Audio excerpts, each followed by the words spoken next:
გაუმორჩილს, აი ვინც ეს ღვინო დაამზადა. ძალიან დიდ პატივს ასვევ იმ ადამიანს, ვინც ღვინოს აკეთებს და უვლის. პურს ვინც აწყობს და თაფლს ვინც აკეთებს. თუ ეგ სამი რაღაცა გაქვს, პური, ღვინო და თაფლი, დანარჩენი თუ გინდა აი ქვაზე დაჯდები და მაინც უცხალი იქნები და ჭამ. ყველა მეღვინეებს გაუმორჩილს და 8000 წელიაო ღვინოს ავწურავ და 1000 და ბოყოლებული ბაბადან. ვინც კი ღვინოს აყენდა, სულ სონა იყოს და მოგონება იმ ხოლმე განუძლება. აჰა, გამოფრთხილე მაინც ხოლმე რეგრევე ატაკებ.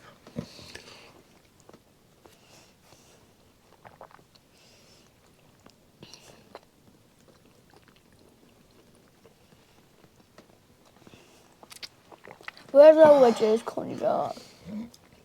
ორ წამზე უეჭა. იძალავე. კევისავიდა. აი ეს იყო მარტივია ხონახით რა ჩავაგდეშია ხახვი ოხრახუში დაფნის ბოთოლი მეტი არაფერი და კარგად მოხარშეთ ამოიღეთ წყალი ბევრი არ დაასხა და რაც თავარი აი ეს 60-ის სითხი არ გადაღვაროთ მიირთვით ცხელი გემრიელი ძმაკაცებთან ერთად აუცილებლად კაი ღვინოსთან ერთად არაყი ხაშლამას არ უხდება ამით გამოგებშდებით კარგად ზანდებოდეთ შემდეგ ვიდეომდე